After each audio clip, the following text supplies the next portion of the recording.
Hola compañeros y profesora, nosotros les hablaremos acerca del ciclo menstrual. A lo largo de esta presentación les hablaremos acerca sobre los componentes anatómicos del sistema reproductor femenino, lo que sería el ciclo ovárico, la fase folicular, fase de ovulación, transporte del ovocito, fase lútea, la evolución del cuerpo lúteo con o sin embarazo, también lo que vendría siendo la anatomía uterina, el ciclo menstrual, las fases del ciclo menstrual, los cambios del cuello uterino y del moco cervical, los niveles hormonales y la relación del ciclo ovárico y el uterino. Y por último se encuentra una bibliografía. Bueno, yo les voy a hablar sobre los componentes anatómicos del sistema reproductor femenino. Primero tenemos el útero, que este es un órgano muscular de pared gruesa que tiene una longitud de 7 a 8 centímetros y una anchura de 5 a 7 centímetros en su parte superior. Está formado por dos partes principales, el cuerpo, que constituye los 2/3 superiores, y el cuello uterino, que representa el tercio inferior. El cuerpo del útero muestra un estrechamiento progresivo desde lo que es el fondo hasta el istmo. El orificio cervical interno establece comunicación con la cavidad del cuerpo uterino y el orificio cervical externo lo hace con lo que es la vagina.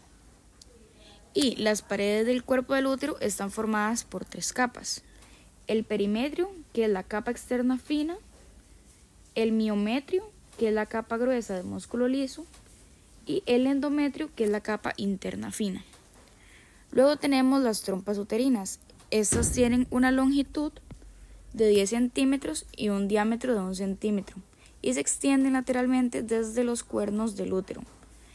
La trompa uterina se divide en 4 partes, los que serían el infundíbulo, la ampolla, el istmo y la porción uterina. Luego tenemos los ovarios, que son las glándulas reproductoras con forma de almendra que se encuentran situadas a cada lado del útero. Estas producen ovocitos, estrógenos y progesterona, que son las hormonas responsables del desarrollo de los caracteres sexuales secundarios y de la regulación del embarazo. También tenemos las fimbrias. Primero que todo, tenemos que saber qué son las fimbrias. Estas son pequeñas prolongaciones digitiformes situadas en la porción más externa de la trompa uterina y están en el extremo cercano al ovario. Durante la ovulación, las fimbrias ayudan a captar el óvulo que es liberado del ovario, dirigiéndolo hacia la trompa uterina para que pueda ser fecundado. Esas estructuras tienen movimiento, lo que facilita el transporte del óvulo. También tenemos el infundíbulo, que es la porción en forma de embudo de la trompa uterina que conecta las fimbrias con el resto de la trompa y es la región más cercana al ovario. Y esta actúa como una transición entre las fimbrias y el resto de la trompa, guiando el óvulo hasta la ampolla.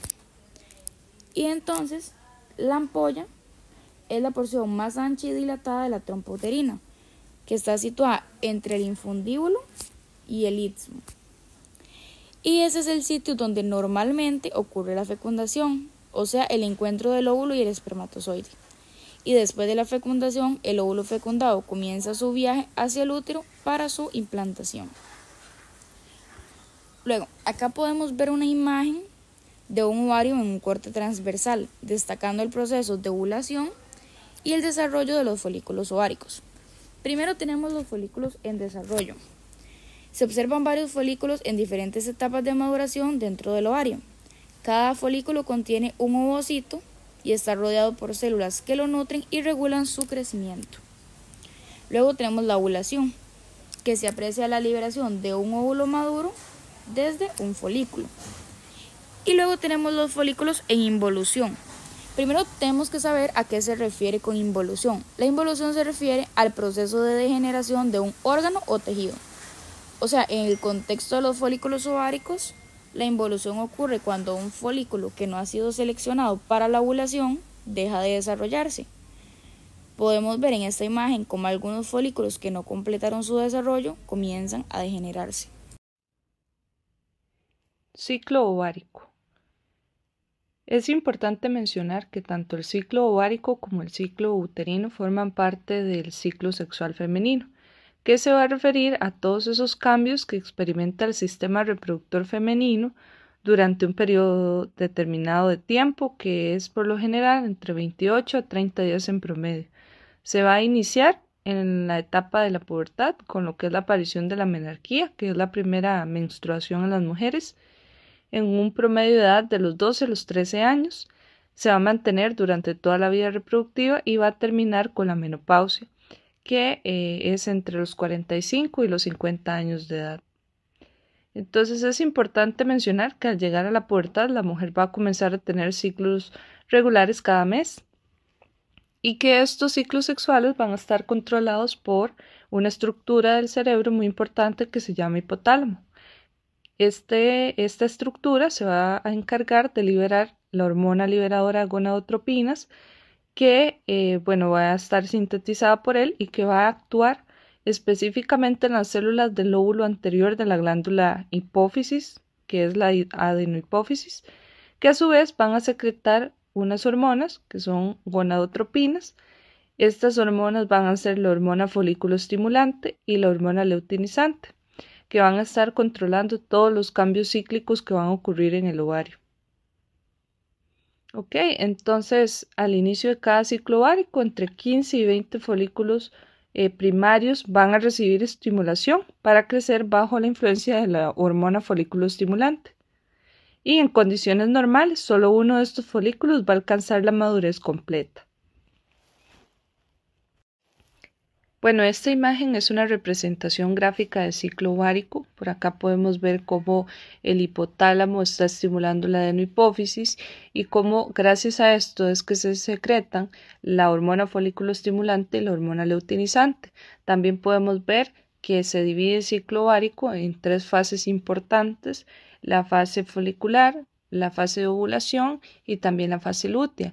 Y es en estas distintas fases donde se liberan tanto estrógeno como progesterona y que gracias a estas dos hormonas es que se va a ir a estimular la pared uterina, ¿verdad? Para que se realicen una serie de cambios y modificaciones que van a ser mostradas más adelante en la explicación de lo que es el ciclo uterino. Vamos a empezar con la fase folicular. Es la primera fase del ciclo ovárico, es donde se da el crecimiento y el desarrollo de los diferentes folículos, ¿verdad? Que van a ir transformando el ovocito hasta su liberación. Lo primero que se puede observar en la representación gráfica A, podemos ver un folículo primordial. El folículo primordial está formado principalmente por una sola capa simple de células planas y podemos observar que el ovocito aún está muy pequeño.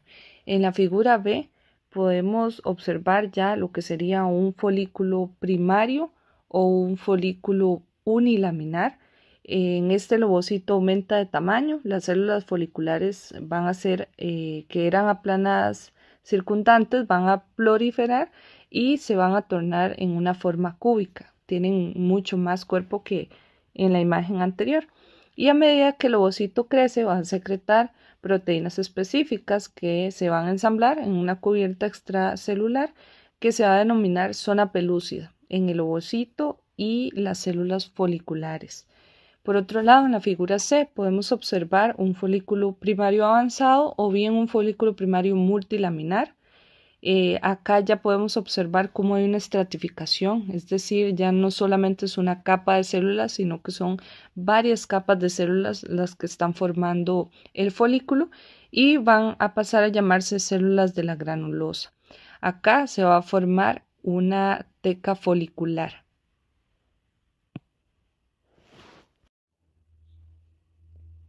En la imagen de la izquierda podemos observar ya lo que es un folículo secundario. Acá podemos ver que conforme el folículo va creciendo se va a ir acumulando un líquido entre las células de la granulosa. Es un líquido llamado líquido folicular, el cual finalmente va a estar, ¿verdad?, en una cavidad única llamado antro. Este folículo ahora se designa como folículo secundario o el folículo antral también. Es en esta fase justamente donde se va a dar la división de la teca folicular para formar la teca interna y la teca externa. La teca interna, en respuesta a lo que es la estimulación por la hormona luteinizante, van a sintetizar y secretar los andrógenos, que van a ser precursores de los estrógenos. Esto se va a dar mediante las células de la granulosa y una enzima muy importante que se llama la aromatasa. De hecho, dice la página 54 del libro Arteaga que el estradiol a su vez va a inducir a que se produzcan receptores de la LH en las células de la granulosa, con el objetivo de que cuando esta hormona llegue, ¿verdad?, sea más fácil la captación y se induzca lo que es la maduración del folículo. Y por otra parte, la teca externa, que es la capa de afuera, la capa más externa de las células del tejido conjuntivo, y contiene sobre todo células de músculo liso y haces de fibras de colágeno. Ya la imagen a la derecha podemos observar que es el folículo terciario o folículo de Graf. Es donde las células de la granulosa van a formar un montículo abultado, que es lo que vamos a llamar el cúmulo óforo, que se va a proyectar dentro del antro. Las células del cúmulo óforo, que rodean en forma inmediata el ovocito y permanecen con él durante la ovulación, van a formar lo que es la corona radiada. Fase de ovulación. Esta fase va a ocurrir alrededor de 14 días antes del primer día de la siguiente menstruación, según lo que dice la página 49 del libro de Arteaga. También dice que 2 días antes de la ovulación va a haber un aumento significativo de la LH, es decir, ocurre un aumento brusco de esta hormona que va a estar producida por la adenohipófisis, como lo comentaba anteriormente. Se dice que aproximadamente 16 horas antes de la ruptura del folículo va a aumentar los niveles de esta hormona hasta 10 veces en comparación a los niveles basales. Este incremento de la LH va a coincidir con el aumento de la hormona folículo estimulante, lo que va a estimular la producción de progesterona, y es por esto que se van a generar varios efectos en el folículo. Uno de los efectos es el aumento de la presión intrafolicular, la activación de enzimas proteolíticas que van a adelgazar la pared del folículo, y también va a estimular la contracción de la teca externa.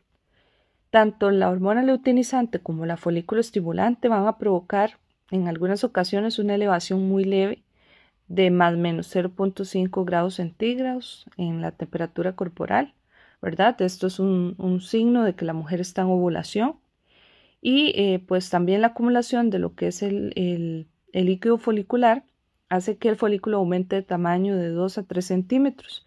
Esto va a estar protruyendo la pared del ovario y se va a crear una zona isquémica que se va a llamar estigma. Entonces, tanto la presión del antro folicular y la contracción de las células del estroma ovárico van a causar la ruptura del estigma, y lo que van a hacer es que van a expulsar el ovocito secundario hacia la cavidad peritoneal. Ok, entonces una vez que es expulsado el ovocito, necesita ser transportado hacia las tubas uterinas. Esto va a ser por medio de las fimbrias, que son las encargadas de capturar el ovocito y transportarlo hacia la ampolla, que es el lugar donde normalmente es fecundado el ovocito en las siguientes 24 horas. Las tubas uterinas van a tener un papel crucial en el transporte del ovocito hacia el útero para su posible fecundación, y en caso de que la fecundación ocurra, va a facilitar el traslado del embrión hacia el útero para lo que es la implantación. Ellas van a estar recubiertas por un epitelio que contiene células tanto ciliadas como secretoras. Las ciliadas van a ayudar al transporte del ovocito y los espermatozoides, mientras que las secretoras van a producir sustancias nutritivas que van a ser esenciales para el embrión en los primeros días del desarrollo. Entonces, durante la fase proliferativa del ciclo menstrual, cuando los niveles de estrógeno aumentan debido a lo que es el crecimiento del folículo en los ovarios, las tubas uterinas van a experimentar una mayor ciliación y van a proliferar las células epiteliales. Esto para favorecer el transporte del ovocito hacia el útero, y también está asociado con la preparación de las tubas para recibir y también transportar los espermatozoides hacia el ovocito. En caso de que la fecundación no ocurra, los niveles hormonales van a caer y las tubas uterinas regresan a su estado basal. En este caso, la actividad ciliar va a disminuir y las secreciones que habían sido producidas anteriormente para nutrir el cigoto van a ser reabsorbidas. Ok, la fase lútea es una etapa que va a ocurrir después de la ovulación. Durante esta fase, el folículo que liberó el óvulo se va a transformar en lo que sería el cuerpo lúteo. Este cuerpo lúteo va a secretar estrógenos y progesterona, son hormonas que van a preparar el endometrio para lo que sería la implantación. Si no hay una fecundación, el cuerpo lúteo se va a degenerar, ocasionando la caída de niveles de progesterona, y la capa funcional del endometrio se va a desprender, iniciando lo que sería la menstruación. Pero si llega a ocurrir una fecundación, el cuerpo lúteo va a continuar produciendo progesterona para mantener el ambiente adecuado para el desarrollo del embrión. Cuando un folículo maduro se rompe, es un paso necesario para que el óvulo salga hacia las trompas de falopio. Una vez que el óvulo es expulsado, los vasos sanguíneos dentro del folículo roto se van a romper, generando una pequeña hemorragia. Esa sangre se va a acumular dentro del folículo y con el paso de los días el cuerpo hemorrágico se va a transformar en el cuerpo lúteo. Aquí podemos observar una imagen del cuerpo hemorrágico que obtuvimos de la Arteaga. Como sabemos entonces, el cuerpo lúteo se va a formar después del cuerpo hemorrágico. Este va a tener una vida útil aproximadamente de 10 a 14 días si no ocurre embarazo. Si el óvulo no es fecundado, el cuerpo lúteo se desintegra. Los niveles de progesterona van a caer, llevando así a la menstruación.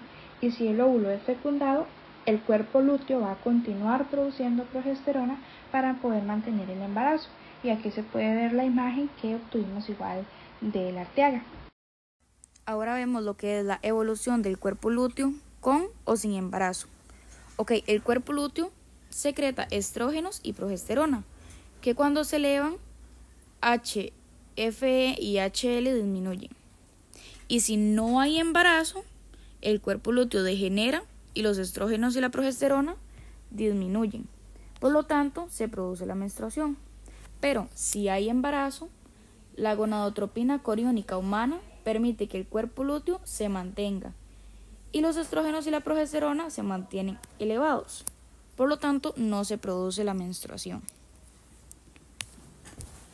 Luego, el cuerpo lúteo se contrae por la degeneración de las células luteínicas y constituye una masa de tejido cicatrizal fibrótico, o sea, el cuerpo blanco o corpus albicans.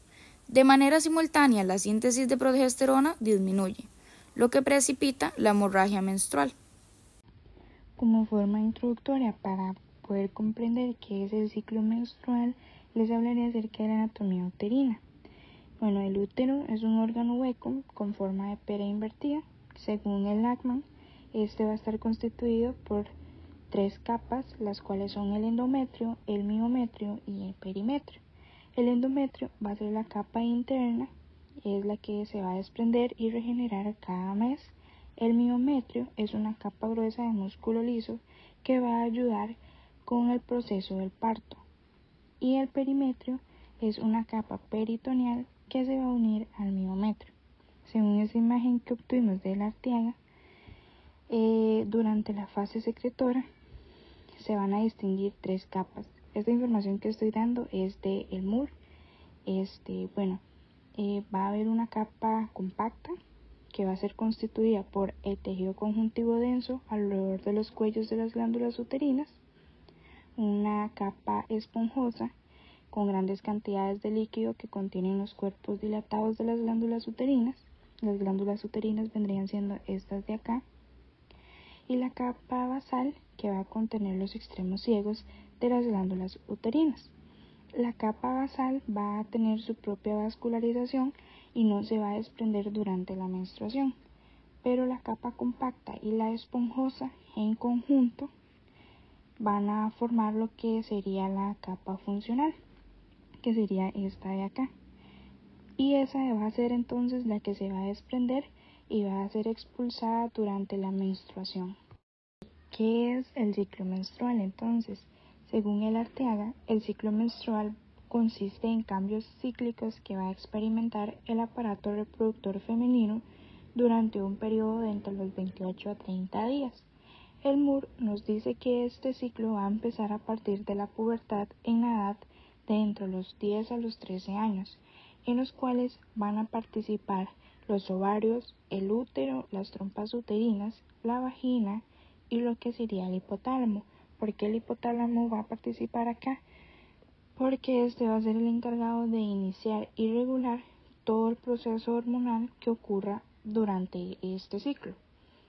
En el Arteaga también menciona que este ciclo se va a mantener durante toda la vida reproductiva, pero va a terminar en la menopausia entre los 45 y 50 años. El ciclo menstrual va a tener varias fases, las cuales va a ser la fase menstrual, la proliferativa y la fase secretora.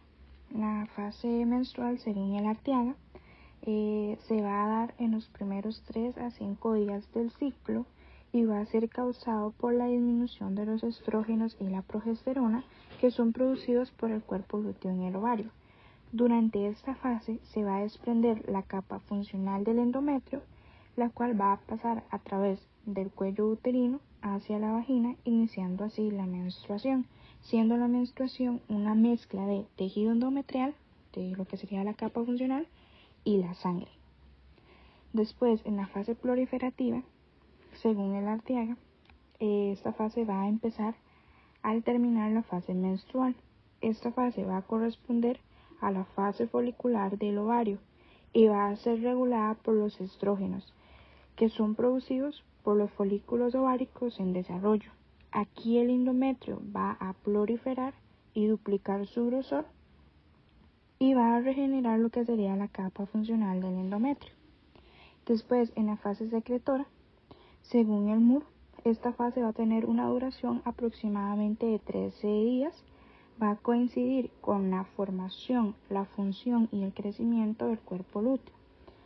El Arteaga menciona que esta fase va a corresponder a la fase lútea del ovario y va a ser regulada por la progesterona y los estrógenos que son producidos por los folículos ováricos en desarrollo.